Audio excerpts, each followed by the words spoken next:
So in some states, if you owe your utility money, you can be actually kicked off a community solar farm, even though it's a savings product. So we're trying to identify which of our community solar customers are missing community solar payments, and could that be because they owe their utility payments for their typical utility bill? And so we are exploring with our utility partners if we can pay utility debt on our customers' behalf using funding from our community benefit fund. Hello and welcome to the Solar Maverick podcast, where solar meets entrepreneurship and experience. I'm your host, Benoy Thanjan, so let's get into it. Hi, this is Benoy, your host of the Solar Maverick podcast. I'm excited in this episode of the podcast to have Solstice on our podcast. We have Sandhya Murali. She's the co-founder and CEO at Solstice, and Sam, who's the account executive at Solstice, and she is actually heading their new product that they have, which is called the Community Benefit Rec. I appreciate them wanting to come on the podcast for the first time to talk about their new product, meaning the first time talking about this product. Both Steph and Sandhya have been on two separate episodes of the Solar Maverick podcast. We'll have that on the links to the show notes. And welcome, Sandhya and Sam, to the podcast. I'm excited to learn more about community benefit recs. I've been in recs for now 17 years, and I'm glad that you created this product. What inspired, I guess, the creation of the community benefit rec program? It would be great to start off if you could talk about that, and then also about Solstice and how you've diversified into other products. Sure. Thanks so much, Benoy. It's great to be here. And thanks for the opportunity to let us talk about this new product that we had just rolled out. So, as you know, and I think listeners are probably aware, we are primarily focused on community solar customer acquisition and customer management. We've been doing that for about a decade now, which is hard to believe. And we've really kind of finally honed our craft there. And it's been a great business for us and a really great way to deliver on our mission of clean energy for every community. We're managing about 0.5 gigawatts worth of community solar projects, primarily in New York and Illinois. And we're really, really excited that as of last week, we are now live with enrollments in New Mexico, which is going to be another very large state for us. So that's super exciting. But the case of New Mexico is kind of a good segue into why we started the community benefit recs. New Mexico has been 2+ years in the making, at least from our perspective as an aggregator. It has taken a long time to really take off, despite, these projects having been awarded from the program almost 2 years ago. And it's taken that long to kind of go through the final rulemaking and program development process. And then there's just been fits and starts in actually getting started with customer acquisition. And so that's not, unique to New Mexico. I think that's been the case with every new program or every new iteration of a program that's come out. And so while community solar is really an amazing product, can really provide meaningful benefits to communities that, and households that can't do rooftop solar, small businesses, really anyone that can install panels. Community solar is a great solution, but it takes a long time for these programs to get set up. And it's tough to be sort of at the whims of state policies and state programs. And so we've been looking, this credit to my co-founder and CEO for the majority of the time, Steph Spears, to really think about ways that we can continue to deliver impact in a way that wasn't so tied to state level programs and policies. So we started to look at this through different means and try and come at it at a different angle.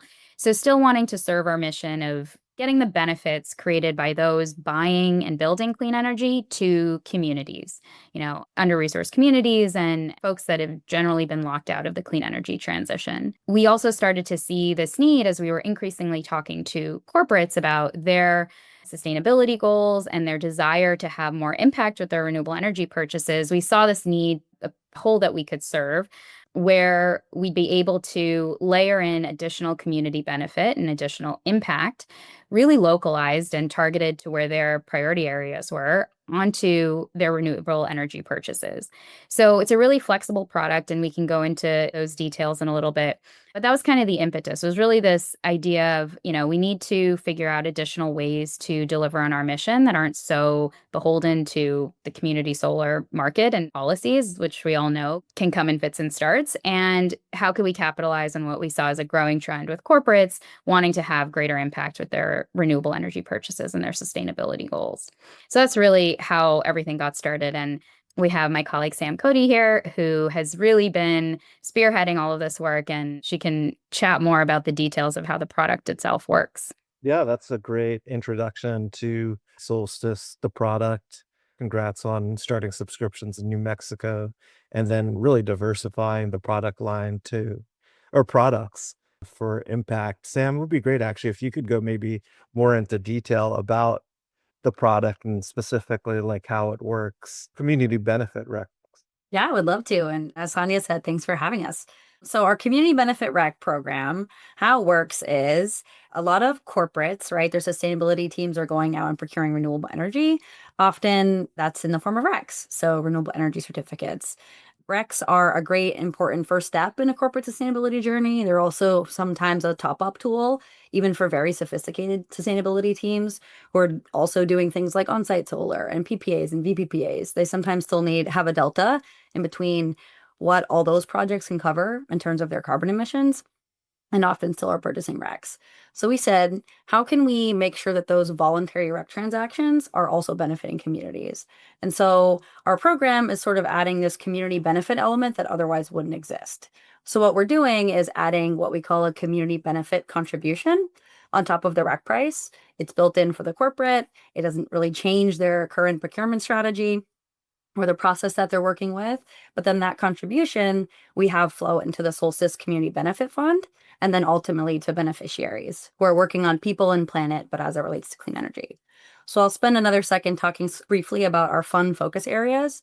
So as I said, the corporate contributions are going to our community benefit fund. And so when I say beneficiaries are supporting people and planet, I mean things like clean energy workforce development.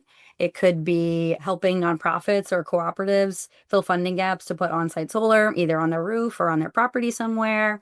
It could be paying folks utility debt, things like that, that are still benefiting communities, but as it relates to clean energy. Yeah, that's really helpful. I think it would be great too to talk about you've partnered with some corporates.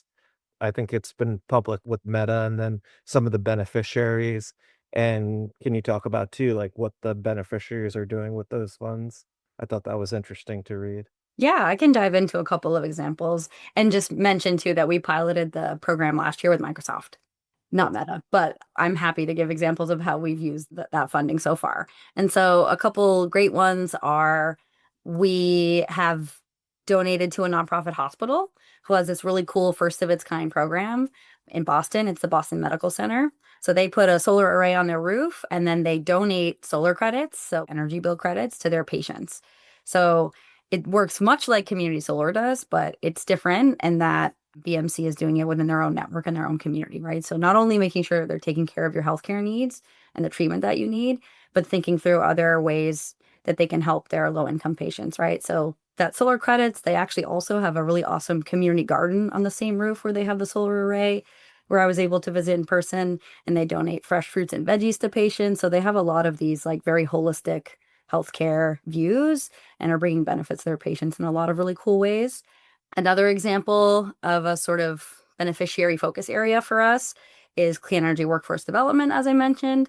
So we've donated to another Boston-based organization called Community Work Services, and they're using their funding towards their Clean Energy Institute, they call it, where they have a solar installation tech program. And the cool thing about that program is they're helping, disadvantaged communities in Boston in general, but also returning citizens who are looking to rejoin the workforce and looking for training in different industries. One other example I'd love to mention too is we've benefited a couple of community solar co-ops. So, as Sandhya mentioned, our core business is community solar, but there are a lot of different types of community solar in the country. And so one of those different types, right, is community owned and community led community solar.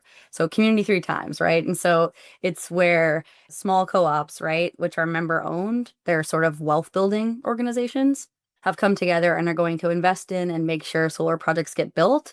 And then that community members are also the beneficiaries of the power.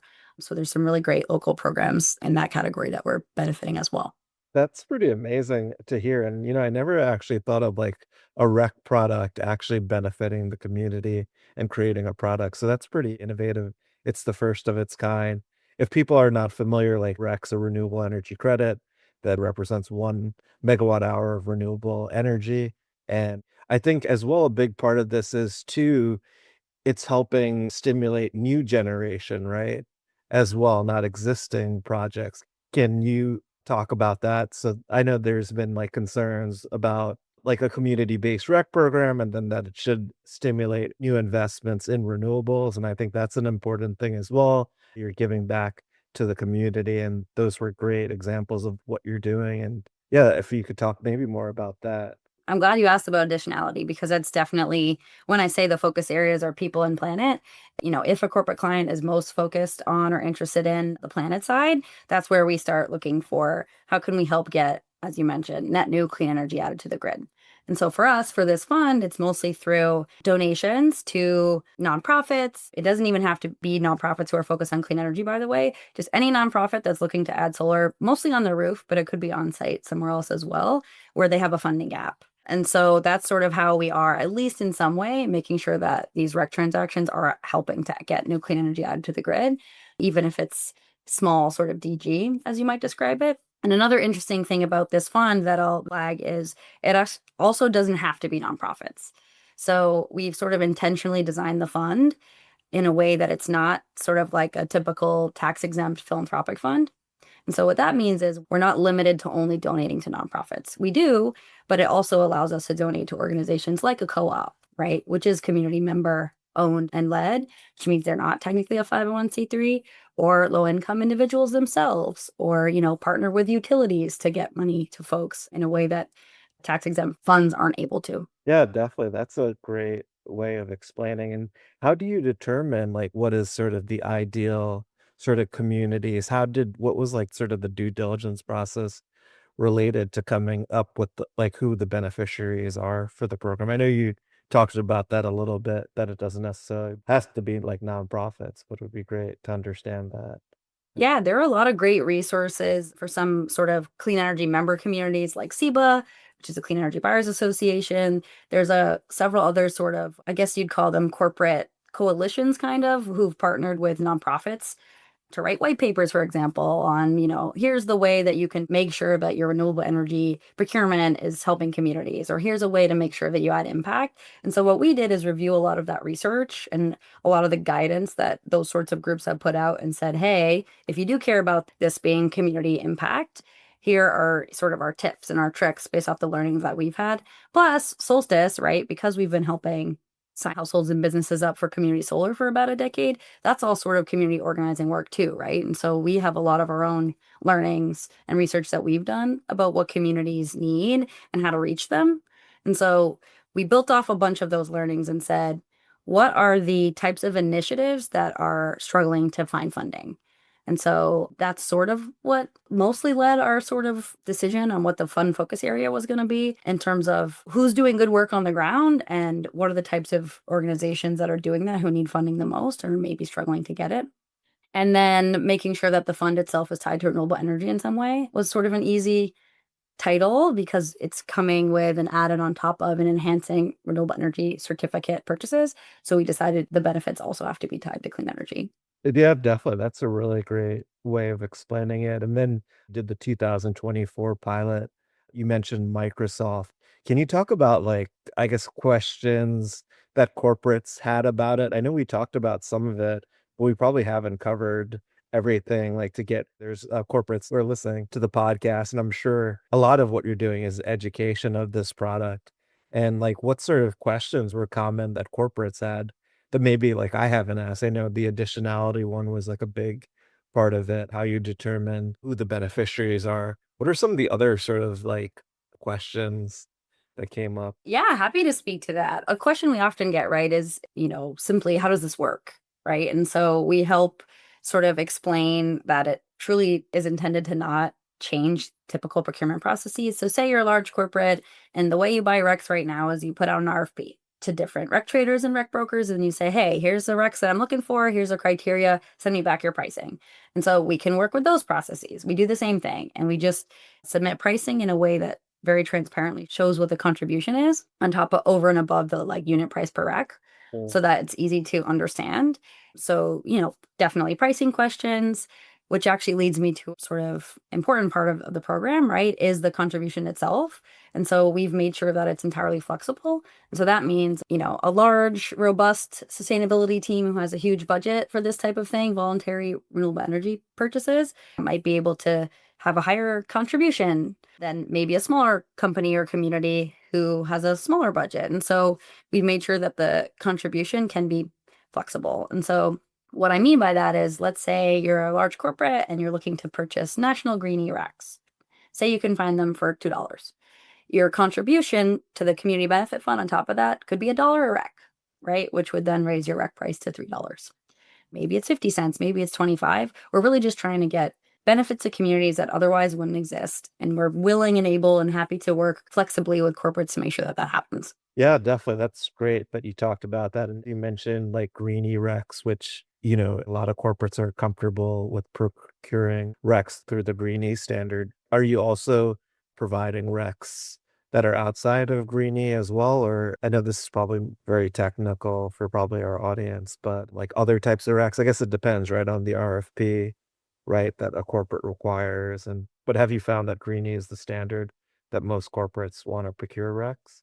Yeah. So I will say, while we are willing to transact in sort of non-green E, and yes, because you're right, it just depends on what a corporate particular criteria is, for sure, largely across the board. Most of the corporates that we work with, they're all purchasing only national green E right now. And then is there anything too about like where the impact is located based on maybe where the renewable energy project, the new project's going to be sited? Is that something that's a requirement, a preference for corporates? I don't know if that's, I'm sure that's come up. Or... Yeah. So that's another sort of aspect when you ask what kinds of questions are corporates asking. That's definitely one too. Is like, hey, where is the impact? Where do you have relationships? What if I'm in Alabama or I'm building a studio in New Mexico? Can I make sure that the benefit's there in a community that I care about, or where we have an office or a facility of some kind? And the answer is yes. So it's another aspect of the program that's intentionally flexible. So both the contribution is flexible, and then where that contribution goes is flexible anywhere in the US, right? So it doesn't have to be community solar states where Solstice already has a lot of partnerships and relationships. It can be in any state. And we have, the teams and the knowledge, having done this for a decade, to go to those states that our clients care about and build those sorts of relationships and identify, hey, who are the community serving organizations or nonprofits here that are doing this kind of good work? And then we'll come back to our clients and say, here's our ideas. What do you think? What do you like? Where do you want your funding to go? Yeah, for sure. That's a really great example, Sam. And then I know you already talked about some of this, but I'm sure there were a lot of challenges that came up with creating this product. What challenges came up that you didn't expect? That's a good question that I'll jump in here. I think probably we knew that the sales cycle with corporates would be long. Maybe we didn't know how long, but that's just, I think, part and parcel of working with large corporates. That's true across, regardless of the product you're selling. That's just kind of the nature of B2B, right? It starts with a conversation and bit of relationship building, especially with something new like this, before you really start to see traction. So that's obviously been challenging when starting something new. But I think the other element that maybe we didn't fully expect or appreciate was just in the diversity, both in terms of the stage of kind of their sustainability journey that the corporate's in, and also the priorities and the things that they care about. So some companies that we've talked to are really early in their sustainability journey, have small budgets to put to work. And then others, like Microsoft, are very clearly sustainability leaders. They've set the example, that other corporates are looking to follow, and they're open to piloting new offerings that help meet their sustainability and environmental justice goals. And so we have to manage kind of the differences in what corporates think or expect they want. And then when it comes to the benefit piece of it, like Sam said, they, some are looking more for that additional environmental impact. So having community benefit funds going to support more DG projects, on-site solar. And then some are more interested in the kind of social and community benefit side. So workforce development, supporting or paying down LMI utility debt, folks who are in arrears. And so the nice thing about the construct of the community benefit rec is that we can address small amounts, small budgets to large budgets. We can address focusing more on environmental versus social or vice versa. We can be really flexible about how we deploy that funding and really cater it to what the corporate is looking for and sort of, how much budget they have to put to work. Yeah, that's definitely great to know. And I appreciate you explaining that. I'm sure, yeah, the sales cycle is very long and the education too takes a lot of time for sure. But it's something that Solstice has created. So I'm sure it's a lot of time relationship building, as you mentioned. And like we talked about the 2024 pilot, like what's next for I guess, do you use acronyms for this? Do you call it the CB rec? I do call it the CB rec. Yeah. You don't say the community benefit rec program. Okay. I keep saying community based. I apologize.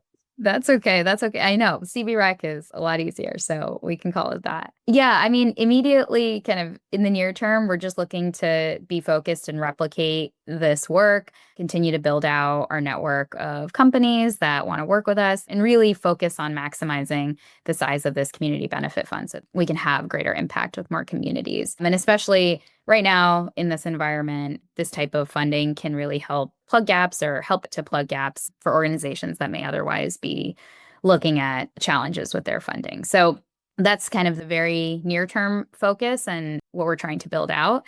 Longer term, the goal is still going to be to look to maximize our impact, but looking at how we can apply this community benefit model to really any sort of environmental attribute product beyond RECs, or even to just general renewable energy purchases like PPAs. Sure. Oh, that's interesting. Actually incorporating that in a PPA structure. Yeah. That's really interesting. And I'm sure that there's an opportunity. Obviously, if you could do it on a rec, you could do it on pretty much other energy products. So that's interesting. And then is there like particular corporates that you're targeting? And it sounded like there's a lot of flexibility. You mentioned small or large corporations. It depends on their budget. And there any Yeah, I mean, I think target corporate? we are open to introductions to any companies that are interested in what we're doing. I think, the nice thing is that we can also look at our community solar portfolio and see if there are ways to get them, based on where their operations and where their load is located, get them connected to community solar projects, right? Whether it's in the small commercial side or on the anchor, large off-taker side.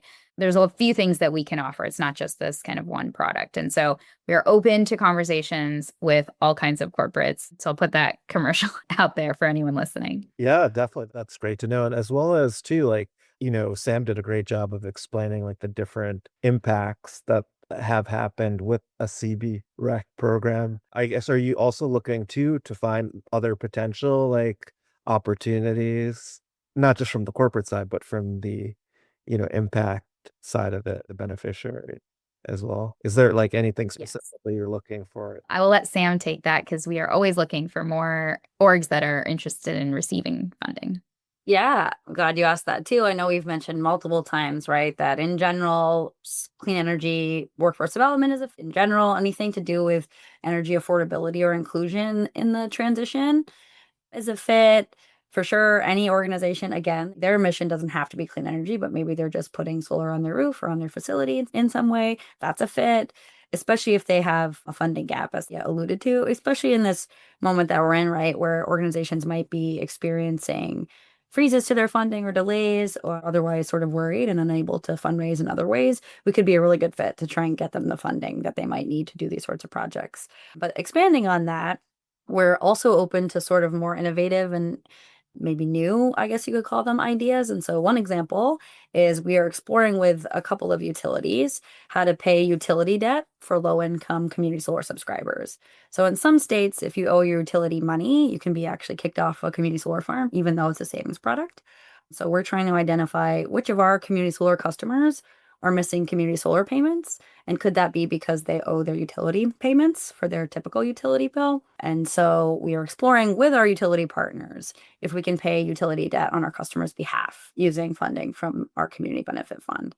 And then there's actually some really great research, if anybody's curious, on low-income utility debt. And it shows that most people who are in debt are because of one event, like hospitalization, or maybe that they lost their job and it's just really hard to get caught up. And so That research shows that if that individual or those communities can get debt covered or paid, they're actually very likely to stay current and unlikely to be in debt again. And so, personally exciting to me as somebody who has had to pay family members' utility debt, it can be really meaningful for people. And that's like important context and research that's out there that might, incentivize utilities to partner with us or other, organizations who are trying to work towards utility arrearage management or debt sort of initiatives. Yeah, that is really interesting. I never even knew about that's interesting about like helping, people who are not able to make those payments on their energy bill that it could lead to and them getting kicked out for community solar for savings and debt and how that could change and impact them in a beneficial way yeah, I've actually never heard of that before, which is pretty amazing ideas to work on for sure. I know actually you mentioned this before, but can you talk more about maybe other opportunities as well with, new partnerships or ideas on the horizon? I know both of you have mentioned, potential partnerships and ideas. Is there any ones that you haven't spoke about that you think should be highlighted on this interview? Yeah, I'll jump in and add one more, which is that as Sandhya mentioned, we have just started enrollment in New Mexico for our core business, right? So on the community solar side, but it's another example of ways that the relationships that we're building or the partnerships that we're making from that side benefiting this product and this program too. And so we just started, as I mentioned, community solar enrollment, and we've come across organizations in the state of New Mexico who are focused on clean energy affordability and or access. And so we're going to be dispersing some funding to those organizations soon. And so just another example of it doesn't matter which state, right? We can benefit communities across the US. And even if your work isn't even tied necessarily to radix, or maybe it's not tied to community solar, but you're aware of organizations that are doing this sort of work, especially if they're having any funding challenges. Hopefully, any listeners, this might, come from the back of your mind and say, oh, maybe they could benefit from Solstice's funding. Or maybe a corporate who is purchasing renewable energy, and you could mention to them, hey, you could be enhancing or differentiating your strategy by supporting local solar projects or local communities in a way you might not know about. So just also awareness in general of the product, but then awareness about Solstice's willingness and excitement to sort of work with you and try and find a way we can make this work, because we're really just trying to get more benefits to communities in whatever way we can. Yeah, definitely. I really appreciate you explaining that, Sam. That's really great. And I'm sure like I have all these ideas in my mind. So I'm sure, the listeners who we call Mavericks probably do as well. I know this happened in 2022, but just if our listeners are not familiar about like Solstice being acquired by Mitsui, I don't know if you want to talk about that. And now it's almost been 3 years. Like, how has that partnership, helped in, what Solstice does and customer community solar acquisition, but these diversity of different products that would be helpful. Absolutely. Yeah, it has been, I think, almost exactly 2.5 years since we were acquired. And it's been a really great journey. Acquisitions and integrations can be hard, but Mitsui and My Power specifically, which is their North American subsidiary that's kind of managing clean energy investments in North America. My Power team has been incredibly supportive of Solstice and of our work. And it's been really great to have that stable corporate parent, especially over the last few years and kind of amongst the turmoil that has been happening in the funding markets. So that's been really great. And that stability, I think, has really helped us in our core business and sort of, knowing that we will be a longstanding entity for our clients and that there's some really solid support of the work that we're doing within community solar subscriber acquisition and management. The other really big piece of support is precisely on some of our new business activities. And so we've, kind of worked with other Mitsui affiliates and companies to, workshop this idea, to get connections to the broader and pretty vast corporate network, and just take advantage of expertise that exists within the organization as we've kind of refined this offering and this service for corporates. So there's a lot of support across kind of both sides of our business, which is really great. And, I think from my perspective as a founder, it's really great to be able to invest in these and focus, kind of my team and my collective energy on the work and not have to worry as much about, where that next raise is coming from. So it's been a great transition and really, really supportive partners, both at our board level and within the broader Mitsui network. Yeah, that's great to hear. It's very challenging right now for a lot of clean energy companies to raise funding. And that's a competitive differentiator, and not just from a financial perspective, but a strategic partnership as well. So that's interesting to hear. And is there anything about the CB Rec program that we haven't discussed that our audience should know about? Yeah, another question I'm glad that you asked. There's a couple elements of the community benefit rec program that I think we haven't talked about yet that both make it differentiated, but also sort of new. And I think it'd be good for folks to hear in case they're interested or might have questions based off of what we've shared so far. And so some of the ways that our community benefit rec program is different than other even impact sort of recs, it's unlimited volume, right? So there are a couple of other options for any corporates who do care about impact and are already looking for impactful recs in some way. And those options are all really great and they're still uplifting communities, but it's often at much smaller volumes. And so we designed our program in a way that, again, sort of meets corporates where they are in their procurement processes. And so that's often, as I mentioned earlier, reaching out to a rec broker, a rec trader for very high volumes over, hey, here was our load last year, and here's how many megawatt hours we need to cover that.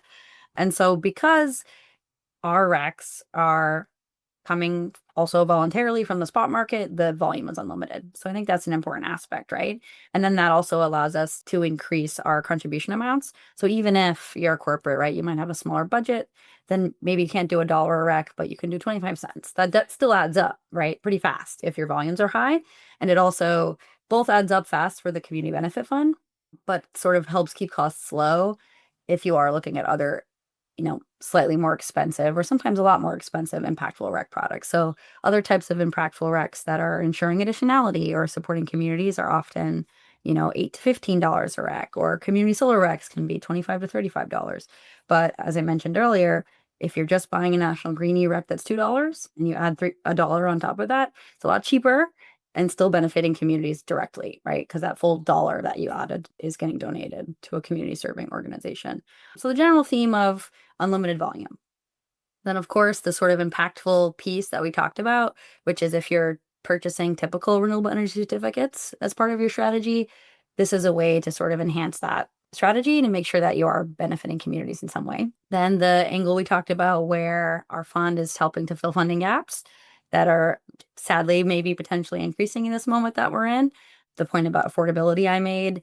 And then just in summary, mentioning again the flexibility of the beneficiaries. So they can be nonprofits, they can be individuals directly, as I mentioned, or any other sort of co-op or small business, even if they're doing good work in their community.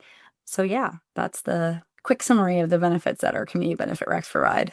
That's a great summary in a very short period of time to explain that. I think it was really helpful. I think the other thing too is maybe it's helpful too to talk about like how corporates are using renewable energy projects, on-site, off-site, community solar, and RECs have like reaching sustainability goals. I know this is probably basic for you, but I think maybe there's probably people in the audience who are not familiar. You were talking about, matching load with RECs, and I don't know if you want to talk about briefly about that. And then, then it's an additional cost. I guess it's better to say benefit, over the REC price, these different beneficiaries. Yeah, I can jump in, and Sam, feel free to add. They're looking at their overall carbon emissions, right? And some are looking throughout their supply chain, and some are just kind of focused on their immediate level of emissions and the geography of where those are. So again, depending on sophistication, some may just be looking at it in aggregate and looking to in aggregate offset or purchase recs that, cover a certain percentage of those emissions. Others may be looking to offset in the geography where they're being generated, right? And kind of do more of that matching. And so there we may say, we may look to support with more geography specific recs. So it really depends on the corporate and sort of how much they're looking to do. And we can be pretty flexible, I think, about the solution based on what their goals are. And again, kind of starting from the simplest to getting more sophisticated. And, we can be very flexible about how we deliver that solution. Is there anything you would add to that, Sam? Yeah, just for the benefit of the listeners, if they're not as familiar with corporate, sustainability goals, I think I would just mention that many corporates are part of different member organizations. So groups like RE100 or SBTI, right, where they've set goals like we're going to be 100% renewable by 2030 or net zero now. And so RECs are one of the ways that they can get there. And some of the other ways I briefly mentioned earlier, right, is they could cover their load by supporting PPAs or VPPAs or on-site solar to cover their scopes 1, 2, or 3 emissions. And so RECs can be applied to scope 2, which is covering purchased electricity. And so, there's a lot of different corporate guidance out there about the types of RECs that sort of count if you're part of one of these member organizations, the different types of RECs or other types of solutions that count towards those goals. So there's groups like the GHG protocol who set rules where if you want to say that you're adhering to that guidance, you have to do X, right? And so it just is some context for why corporates are buying RECs. It's to cover, as Sandhya mentioned, their loads. And some corporates do it on an annual basis. They'll say, okay, here's all the electricity we purchased in 2024. And here's this amount of it wasn't coming from renewables. So if it wasn't actually coming from solar or wind or another renewable energy source, can we match that amount with renewable energy certificates? That's really great. That's really helpful for our audience to understand. And that's great to hear too. You have a lot of flexibility working with corporates on what their solution could be. And I'm sure every corporate that you speak to has different requirements and you have to tailor it based on that. And this has been an amazing interview. I really appreciate your time, Sandhya and Sam, on the Solar Maverick podcast. If our audience wants to learn more about the CB or community-based REC program, what's the best way for them to do that? Yeah. My favorite question, right? You can always visit our website, solstice.us. And there are 3 ways you can help us out if you're interested or curious too, right? If you know of any community serving organizations doing good work anywhere in the US, we have an interest form that they can fill out, sort of like a funding application. But we tried to be a lot less burdensome than some other funding applications that are out there. Of course, you can share this sort of concept with your corporate network and say, if you're buying renewable energy, here's a way you could be enhancing that strategy or differentiating it, again, by supporting local solar projects or local communities. And then lastly, any developers who are looking to get connected to the work that we're doing with corporates. We're actually also looking at our developer REC supply and if we can match that with any of our corporate off-takers, especially if their projects need a corporate buyer or a REC buyer in order for those projects to pencil. So yeah, we have lots of stakeholders we're trying to serve through this, and we're happy if you're curious to look us up, reach out, or mention the product and the program to anyone in your network. Awesome. Well, this has been an amazing interview. I appreciate both of you sharing about the CB REC program for the first time on the Solar Maverick podcast. And I actually have a lot of great ideas too. And I'm sure you'll hear back from a lot of listeners as well. Thank you both for your time. And I look forward to seeing like the progression of this product, which is really just at its beginning. But I'm sure there's been many, I know I've talked to both of you before. It's been many years in the making to get to this point. So congrats. And I look forward to seeing how it progresses and grows exponentially in the future. And I think it's great, like as far as the impact to the community and especially, now how difficult we all know it is for these communities to get financial support. So thank you for the great work that you're doing. Thank you so much, Benoy. It's always a pleasure and really appreciate the opportunity to share about this. Thank you. Thanks for listening to the Solar Maverick podcast. The Solar Maverick podcast is brought to you by Reneu Energy. We're a solar development and consulting firm. If you believe that this podcast is adding value to you, please give us a 5-star review and share with those that you think could benefit from this information. Please email all questions, suggestions, and feedback to info@reneuenergy.com. That's info@reneuenergy.com. The Solar Maverick podcast is produced by Podcast Laundry and executive produced by Benoy Thanjan and Kevin Y. Brown.